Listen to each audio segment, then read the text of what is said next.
Santiago, capítulo 1, versículo 12.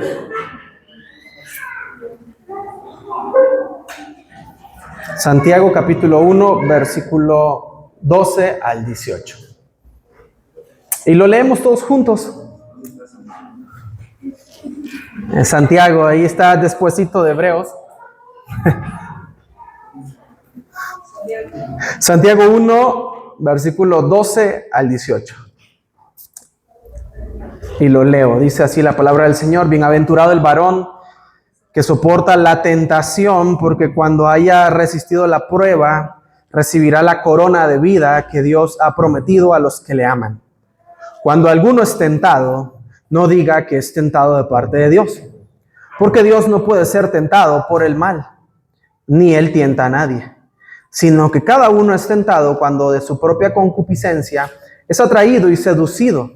Entonces la concupiscencia, después que ha concebido, da a luz el pecado.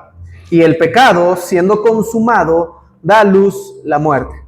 Amados hermanos míos, no erréis. Toda buena dádiva y todo don perfecto desciende de lo alto del Padre de las luces, en el cual no hay mudanza ni sombra de variación. Él, de su voluntad, nos hizo nacer por la palabra de verdad, para que seamos primicias de sus criaturas. Damos gracias a Dios. Señor, te damos gracias. Gracias por esta oportunidad que nos has dado de tener tu palabra físicamente el día de hoy. Gracias porque es a través de tu palabra que somos redarguidos, somos corregidos, somos instruidos, amonestados, somos confrontados. Tu palabra es viva y eficaz, que convierte el alma, hace sabio al sencillo.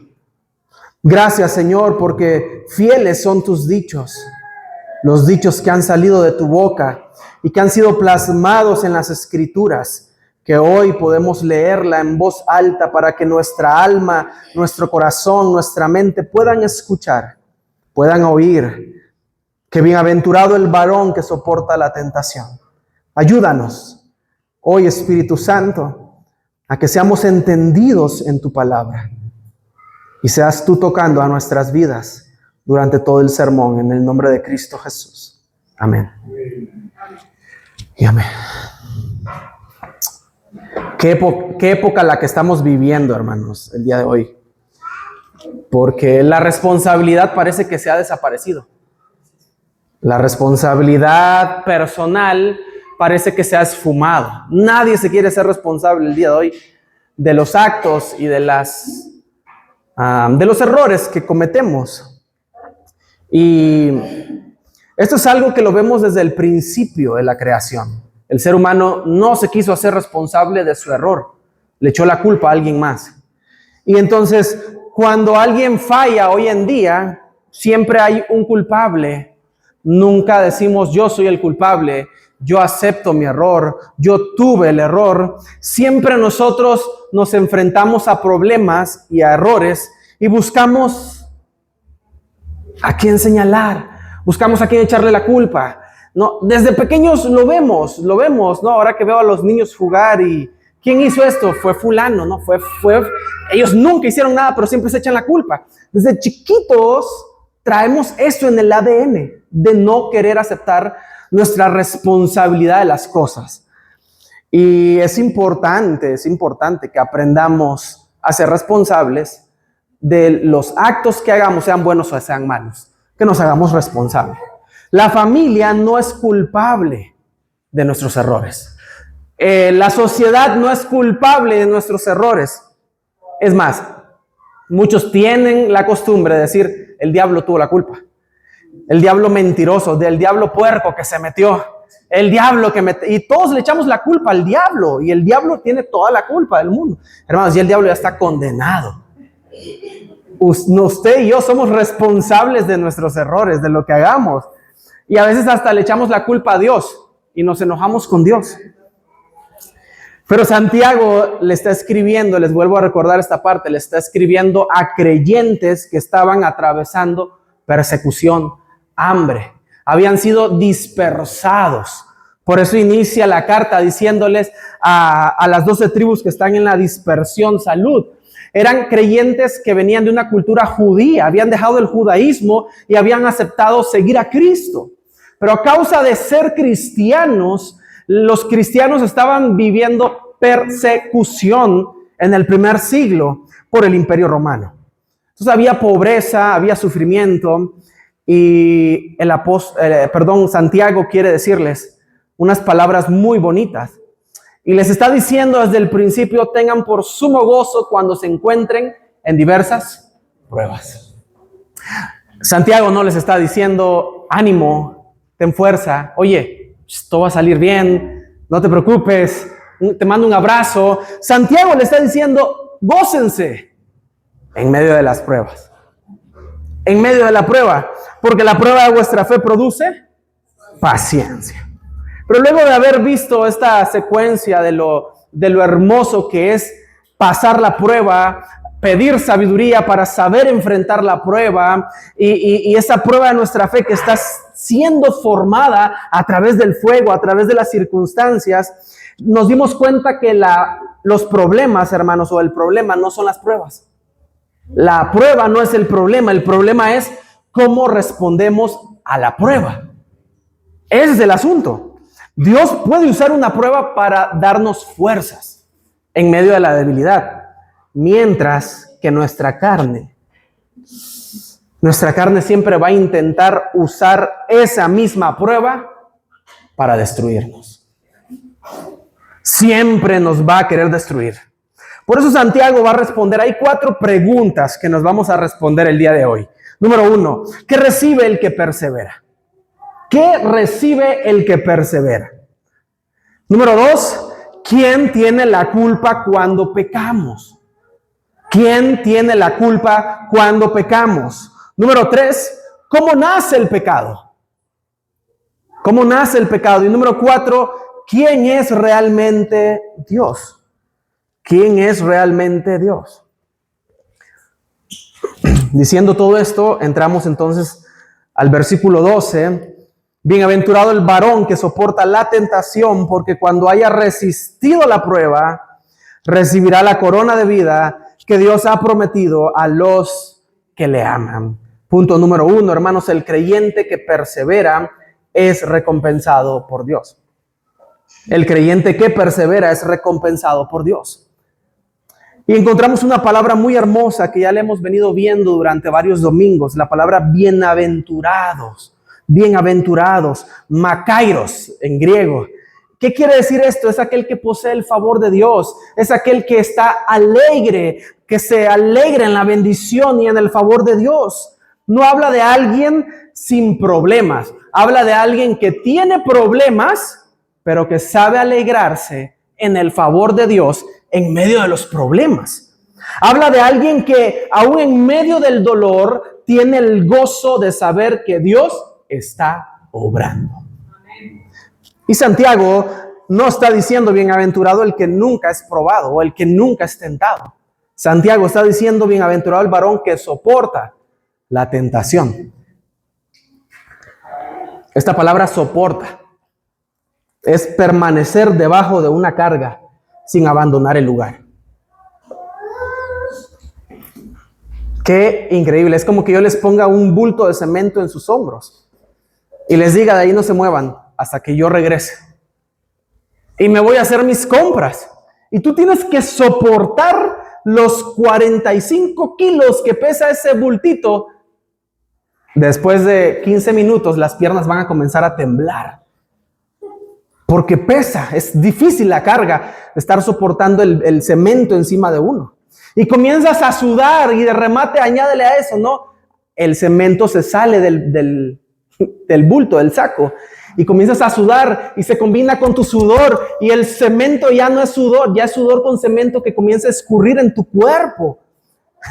¿Se imaginan? Y están ahí soportando hasta que regrese yo de hacer las compras. Y tal vez pase todo el día afuera. Pero muchos tiran el saco, muchos tiran el bulto y dicen, ya no soporto, ya no aguanto. Esta vida, qué difícil que es. Abandonan el lugar. Soportar es eso, mantenernos debajo de una carga sin abandonar el lugar. Y no es resignación, es perseverancia.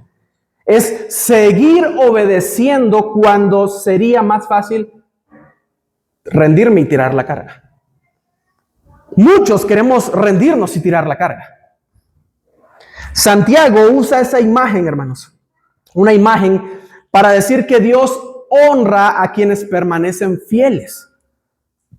Honra a quienes permanecen fieles. En el mundo antiguo, en el mundo griego, los atletas que estaban empezando en ese entonces, las primeras carreras en los estadios, los atletas recibían una corona de enramada, bien bonita.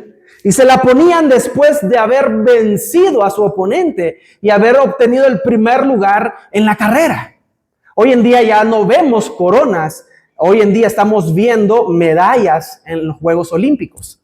Pero antes ponían unas coronas de enramadas para honrar al ganador. Ahora, ¿es parecido esta imagen que está poniendo Santiago? Sí, ellos saben de lo que les está hablando. No es una recompensa por obras, es la evidencia, hermanos, de una fe verdadera que ha perseverado hasta el final. Esa es la corona de vida que Dios ha prometido a los que le aman. Porque eso es para los que le aman. En Apocalipsis 2:10, Jesús dice, sé fiel hasta la muerte y yo te daré la corona de vida. Es decir, que la perseverancia no compra la salvación, pero sí la perseverancia demuestra que pertenecemos a Cristo y hemos sido salvados. Porque sin Cristo yo no puedo perseverar y llegar hasta el final.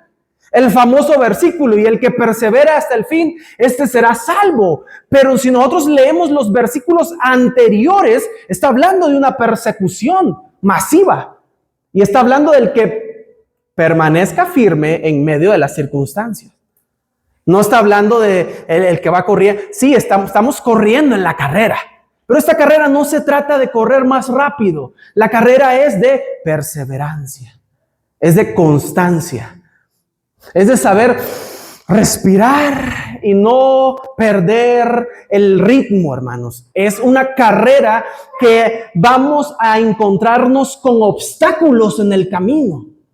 Y debemos de ser perseverantes. Para poder llegar hasta el final, necesitamos permanecer y pertenecer a Cristo.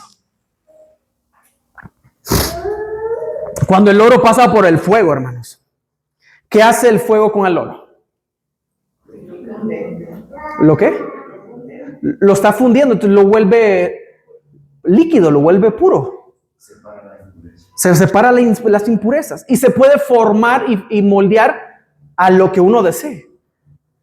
Hay personas que ya no tienen muchas prendas y lo que hacen es fundirlas en fuego y crear lingotes. Otros crean una sola prenda de tantos quilates. Entonces el fuego no destruye el oro.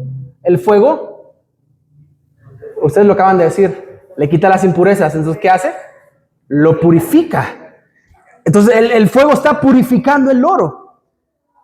El fuego revela realmente si ese metal es verdaderamente oro o es falso.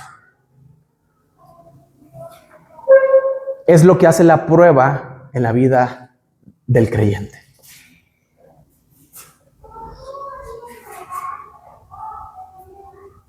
Va a revelar si somos o no somos. En serio. Si estamos anclados a Cristo o no estamos anclados a Cristo. Muchos hermanos hoy en día piensan, y creyentes, y muchos lo enseñan, que si ustedes están sufriendo es porque Dios te ha abandonado. Si estás en bancarrota es porque Dios te ha abandonado. ¿En dónde? Aquí yo estoy leyendo que el varón que soporta la tentación es bienaventurado, porque cuando haya resistido la prueba, va a recibir la corona de vida. Hermanos, yo les invito a que permanezcamos fieles. Yo les invito a que podamos experimentar la prueba, y en medio de la prueba es donde Dios se revela a nosotros de una manera especial. Bondad, amor, misericordia. Dios está formando en cada uno de nosotros, en medio de las pruebas, algo eterno. Y eso es algo hermoso cuando pasamos por las pruebas. Así que no abandonemos la oración. No abandonemos la iglesia. No abandonemos nuestro servicio a Cristo. No abandonemos nuestra obediencia a Cristo. Porque la prueba, hermanos, va a acabar. La prueba tiene fecha de caducidad. Pero la recompensa no tiene fecha de caducidad. La recompensa es eterna. Eso es lo más hermoso de esta vida. Un día se acabarán. Por un poco de tiempo vamos a sufrir. ¿Por cuánto? Un poco de tiempo. Pero en la eternidad con Cristo, hermanos. En serio, yo le espero. Yo no sé ustedes. Pero yo espero desesperadamente. Todos los días me despierto pensando, ¿hoy vendrá Cristo? Porque así debería de ser nuestra mentalidad. Despertar, si Él nos da vida, ¿no? Despertarnos y decir, ven Señor Jesús. Aquí estamos, tu iglesia, esperándote todos los días. Y esto nos lleva al segundo punto. El pecado nunca tiene su origen en Dios. Y aquí vamos a explicar muy bien esta parte de versículo 13. Cuando alguno es tentado, no diga que es tentado de parte de Dios. Porque Dios no puede por el mal, ni Él tienta a nadie. Entonces, el pecado nunca tiene su origen en Dios. Santiago corrige una mentira que es muy antigua, pero que difícil, porque esta mentira, hermanos, ha permanecido por años y hoy en día se ha querido meter dentro de la iglesia. Les decía que desde el principio, en Génesis 3, el ser humano culpa a otros. Adán culpó a Eva, Eva culpó a la serpiente. Y casi Adán le respondió a Dios diciéndole, fue tu culpa. Sí, porque le dijo, la mujer que tú me diste. Como quien dice, yo no te pedí mujer. Y Adán le responde a Dios. Todos echaron la culpa. Hoy en día muchos dicen, así me hizo Dios. ¿Qué le voy a hacer? Es que así soy yo. Soy bien rejego, dicen unos. Otros dicen, no, es que así soy. Enojón, gruñón. Así es mi carácter. No confundamos carácter con temperamentos. Son dos cosas diferentes. Un día hablaremos de eso, hoy no. Otros dicen, Dios quiso que pasara. Otros dicen, pues ¿qué le vamos a hacer? El diablo que se me metió ahí enfrente el diablo y me hizo caer. Santiago responde con firmeza. Dios jamás induce al pecado. Jamás. ¿Por qué? Porque Dios es absolutamente santo, hermanos. En Él no hay pecado, en Él no hay error, en Él no hay oscuridad, en Él no hay sombras. Él es luz, Él es santo, justo. En Él no puede existir ni una pizca microscópica de mal. Él es totalmente santo, eternamente y para siempre, hermanos. Él es santo. Él no puede ser seducido por el mal. Cuando el diablo, a pesar de que Dios se había hecho carne y ya estaba conformado en la persona de Jesucristo aquí en la tierra, y Jesús es tentado por el diablo se sabe la Biblia. Y bien, así que por eso no las tenemos que aprender. Jesús, al final de cuentas, le dices al Señor tu Dios, no vas a tentar. Qué increíble, porque le dijo al Señor tu Dios. Él poniéndose por encima de él, siendo él el Señor de él. Porque Él es el quien lo formó. No puedes tentarlo. ¿Qué estás haciendo? El Señor no puede ser seducido por el mal. El pecado no encuentra ninguna atracción en Dios. Mientras nosotros luchamos contra el pecado, hermanos, Dios lo aborrece perfectamente. Su naturaleza es completamente santa. Y nos cuesta entender eso porque nosotros, hermanos, qué difícil es para nosotros los seres humanos aborrecer el mal. Y quien me diga, pastor, hermano, yo ya aborrecí el mal, no tengo ningún problema con el pecado, pásenos la receta. En serio, porque todos la queremos. Es una lucha constante. Pero Dios nunca va a buscar a destruir a sus hijos. Dios nunca busca destruir a sus hijos. Las pruebas tienen un propósito. ¿Cuál es? ¿Cuál es la prueba? ¿Cuál es el propósito de la prueba hacia nuestra vida? Fortalecer nuestra fe, pulir nuestra fe. Que la paciencia tome esa obra completa para ser perfectos y cabales. Santiago mismo lo dice. Pero la tentación tiene otro propósito. La tentación busca hacernos caer.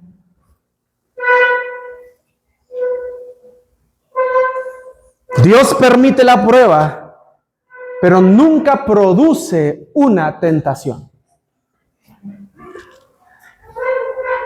Por eso Santiago hace esta gran distinción.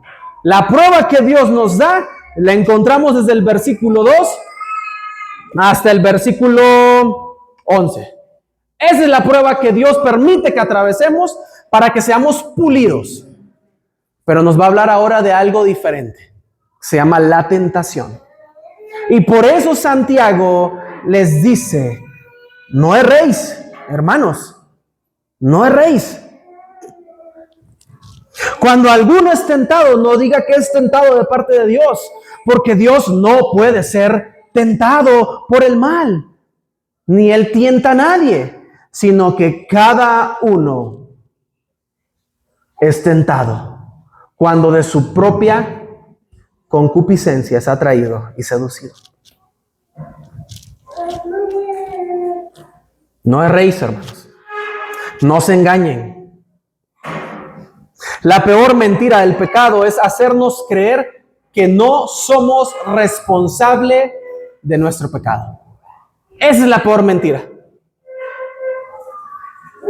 Para hacernos sentir bien con nuestra conciencia y pensar y decir, yo no tuve la culpa, y entonces, como un árbol de frutas, agarro el versículo de Romanos, lo agarro para mi conveniencia y digo, es que no fui yo, el mal que había en mí fue el que me hizo pecar, porque lo que había en mí yo no lo quería hacer, y pues lo que al final de cuentas lo terminé haciendo porque el pecado que mora en mí fue el que me hizo caer, pero yo no tuve la culpa. ¿Ya ven qué fácil es distorsionar las escrituras? Debemos dejar de justificar nuestro pecado. No podemos decir, mi carácter es así, mi familia me hizo así, es que es mi apellido, es que todos en la casa son así, todos lo hacen. No. Tampoco podemos estar diciéndole a Dios como Job, no, que en ese momento difícil, Job se autojustificó con Dios y Dios le cierra la boca. Es hermoso ese pasaje. Y le dice Dios a Job, ok, ahora yo voy a hacer las preguntas, tú me vas a responder. A ver si es cierto. ¿A dónde estuviste tú cuando yo formé Orión? ¿A dónde estuviste tú cuando yo separé los mares y formé lo seco? Job no pudo responder a ninguna de las preguntas de Dios. Mientras no asumamos nuestra responsabilidad, hermanos, jamás habrá un verdadero arrepentimiento. Y necesitamos un verdadero arrepentimiento. Y la libertad comienza cuando dejamos de culpar a otros. Es tiempo de que reconozcamos nuestro pecado delante de Dios.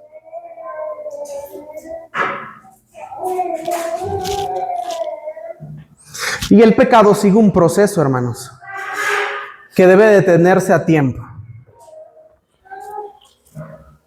Dice, cada uno, versículo 14, es tentado. ¿Cada quién? Ok, ahora lo personalizamos un poco, ¿no? Ahora yo digo, yo soy tentado. Ahora digan ustedes, yo soy tentado. Yo soy tentado. Y entonces, para que nos entendamos, cada uno de nosotros somos tentados. Esa tentación no viene de parte de Dios. ¿Ok?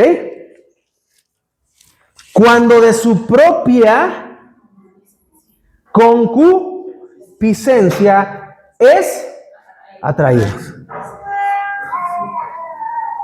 La concupiscencia, hermanos, es un deseo fuera del control de Dios, que brota desde nuestra carne, desde nuestra pecaminosidad.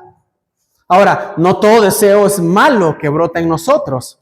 Jesús tuvo hambre, Jesús se enojó, Jesús tuvo sed, Jesús lloró. Pero cuando un deseo gobierna el corazón y entonces comienza a resurgir ese deseo malo dentro de nosotros, porque las intenciones del corazón, hermanos, son engañosas. Y solo Dios puede escudriñar nuestros corazones. Es el único que lo conoce. Pero del corazón nacen los suicidios, los homicidios, los malos pensamientos, los hurtos, los robos. Del corazón, hermanos, nacen cosas malas en el ser humano. Y entonces cuando ese deseo malo comienza a surgir en nosotros, la concupiscencia, ese deseo fuera del control de Dios, comienza a gestarse en nosotros, comienza a surgir en nosotros, hermanos, somos atraídos y seducidos por ese deseo desenfrenado, motivado totalmente por el pecado fuera del control de Dios.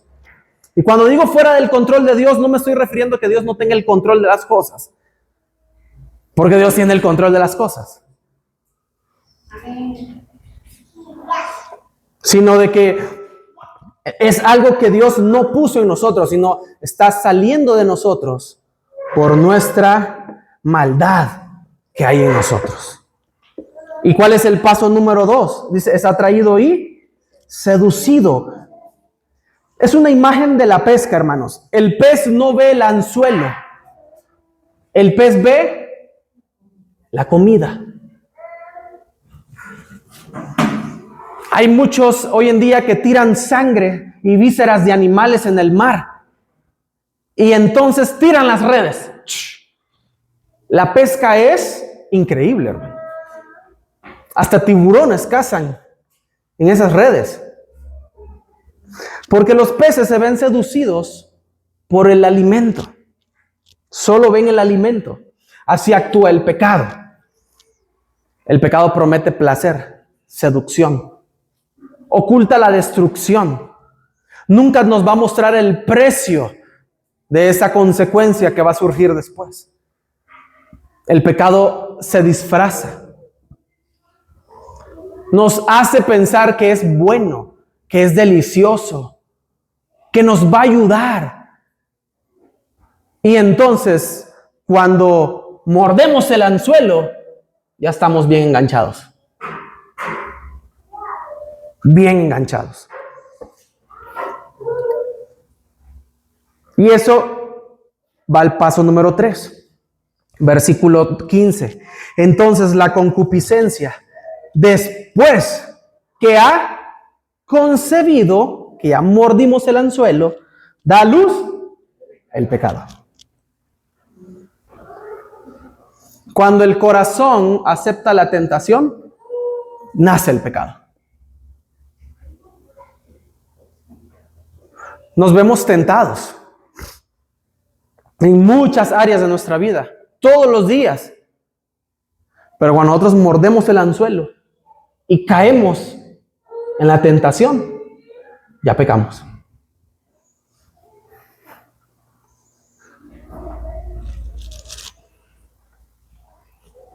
Por eso todo pecado comenzó mucho antes de la acción.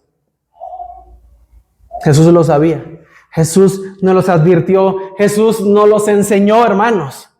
¿Dónde empieza? Aquí en el interior.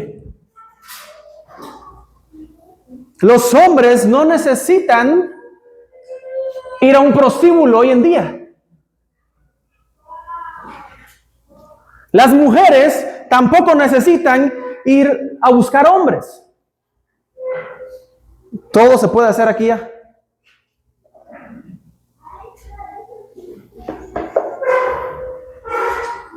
El pecado comienza en el corazón. Y cuando mordemos el anzuelo es consumado. Y da a luz el último paso, la muerte. La muerte. El pecado promete vida, pero siempre termina produciendo muerte. El pecado ha matado matrimonios. El pecado ha matado ministerios. El pecado ha matado comunión, relaciones. El pecado ha matado conciencias. El pecado, hermanos, ha matado relaciones entre padres e hijos. El pecado ha destruido a las personas y a la humanidad hasta hoy en día. El pecado es letal. El pecado no anda viendo edades. El pecado no anda viendo generaciones. El pecado no anda viendo cuántos años llevas tú en la vida, en esta vida con Cristo. El pecado entra, hermanos. Y cuando nosotros mordemos el anzuelo, todo se viene abajo. Todo se desborda. Todo se destruye. Y lleva a la condenación si no hay arrepentimiento. Da a luz la muerte.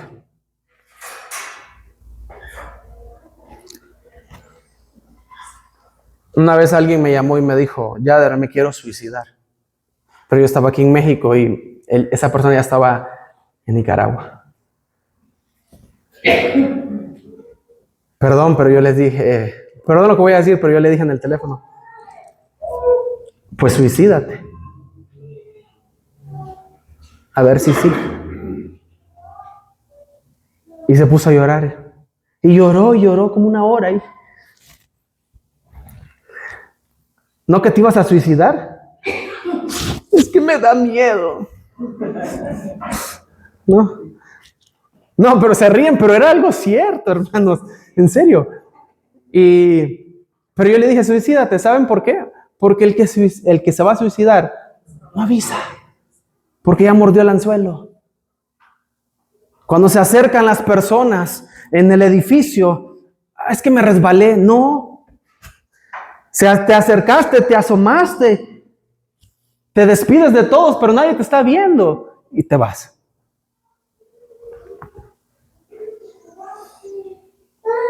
El pecado, hermanos, así entra sigilosamente, engañándonos. Las grandes caídas, hermanos, en este mundo comenzaron con pequeños permisos.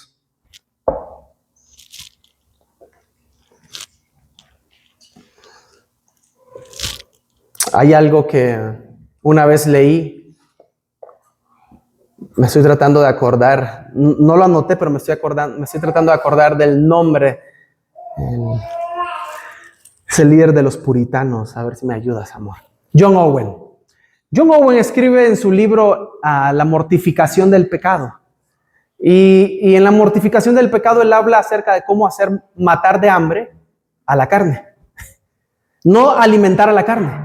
Ese es el ejemplo que da en todo su libro. Vamos a no darle de comer a la carne. Vas a alimentar tu espíritu. Vas a alimentarlo con cosas espirituales. Pero a tu carne la vas a matar de hambre. A tal punto en que vas a llegar a una edad donde la carne va a estar muerta. Y él dice, ¿cuándo? No sé. Pero la idea es hacer morir la carne. Y Pablo dice, hagan pues hacer morir lo terrenal en vosotros. Hay que hacer morir lo terrenal en nosotros, a fuerza. Pero cuando le damos un tantito de jugo a la carne, agarra fuerza otra vez. Nuestra carne es como el pescado ese negro que dicen que tiene la capacidad de que después de varios días que lo saquen, lo meten otra vez al agua y revive. Así es nuestra carne, hermanos, cuando vuelve a probar un tantito del pecado. Agarra fuerza.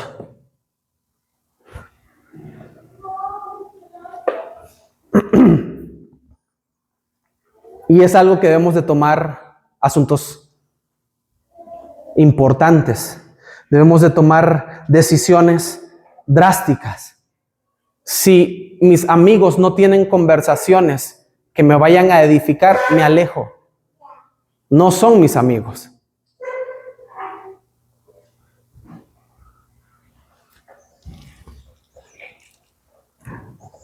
Debemos de tomar decisiones drásticas. Debemos de poner límites.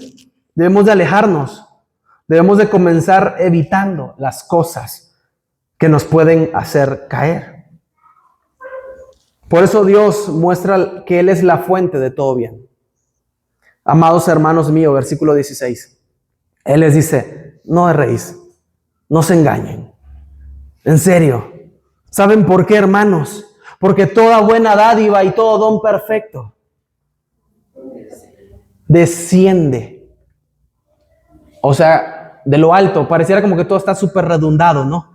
Porque ya decir descender, pues ya sé que viene de arriba. Pero Él quiere que nos quede bien grabado en nuestra cabeza. Toda buena dádiva, o sea, todo regalo, todo don perfecto, desciende de lo alto. O sea, desciende hacia abajo, hacia nosotros. ¿Y quién lo da? ¿Quién da toda buena dádiva y todo don perfecto? El Padre de las luces, en el cual no hay mudanza, sin ni sombra de variación.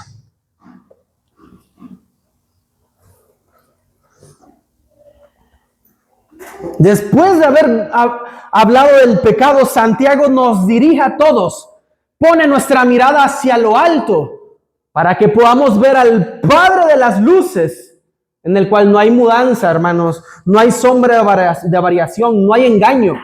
Es aquel que no cambia, es aquel que permanece para siempre. Mientras el pecado produce muerte en nuestras vidas, Dios es aquel que produce vida y vida eterna. Dios da todo bien. Él no da nada chueco, hermanos. Nosotros somos los que damos cosas chuecas, ¿sabes? Y a medias. Pero Él lo da todo bien. Él se desborda hacia nosotros. Él es generoso con nosotros. Todo lo bueno proviene de Él, hermanos. La salvación, la gracia, la paz, la sanidad, el perdón, la sabiduría, la esperanza, todo proviene de Él. Y todo esto es bueno, hermanos. No existe verdadera bendición fuera de Dios. Es dentro de Él que existe la verdadera y buena bendición. Y solamente de Él, hermanos, del Padre de las luces. Él fue el que creó el sol. Él fue el que dijo al principio de la creación, sea la luz. Y fue la luz. Él fue el que hizo la luna, las estrellas. Pero todas esas cosas que Él creó cambian día a día. Cambian su dirección, cambian su rumbo. El sol se va apagando poco a poco. La tierra está cambiando. Hay estrellas que ya murieron. Pero Él permanece igual. Por eso no hay mudanza en Él. Él tiene la misma vestimenta de poder, de gloria, de santidad por los siglos de los siglos. Él nunca cambia de humor. Dios no es bipolar. Él nunca cambia de carácter. Él cumple lo que Él dice. Su sí es sí y su no es no. Él se mantiene con lo que ya dijo. Dios no cambia de promesas. Lo que Él prometió lo va a cumplir. Y si Él prometió salvación, nos va a salvar, hermanos. Y eso es lo más hermoso. Su fidelidad nunca disminuye. Dios no es como un celular, como un aparato electrónico que se descarga. Él permanece al 100. Nos hizo nacer, hermanos. Nos formó y nos conoció desde el vientre de nuestra madre. Desde allí nos miró el Señor, porque Él nos formó con sus manos. Él mismo nos mejoró, Él mismo nos dio una nueva vida. Y ahora que tenemos esta edad, hermanos, y pudimos reconocer nuestro pecado y pudimos verlo a Él, ahora pudimos experimentar algo más glorioso que haber nacido del vientre de nuestra madre. Es haber nacido de Él mismo. Es haber nacido de la palabra. Es haber nacido del Espíritu. El nuevo nacimiento, hermanos, solo ocurre mediante la palabra de su evangelio. Eso es algo hermoso. Eso es algo glorioso. Versículo 18. Él, de su voluntad, nos hizo nacer, por la palabra. ¿Para qué? Otra vez, ¿para qué? No los escucho. ¿Para qué? Para que, exactamente, para que seamos primicias de sus criaturas. En el Antiguo Testamento esta palabra primicia era lo primero y lo mejor ofrecido a Dios. Ahora se pueden imaginar quiénes son los primeros y lo mejor ofrecido a Dios. No los escucho. ¡Ay! Y no les voy a decir créansela, no, porque eso es lo que son en Cristo. Somos primicias de sus criaturas.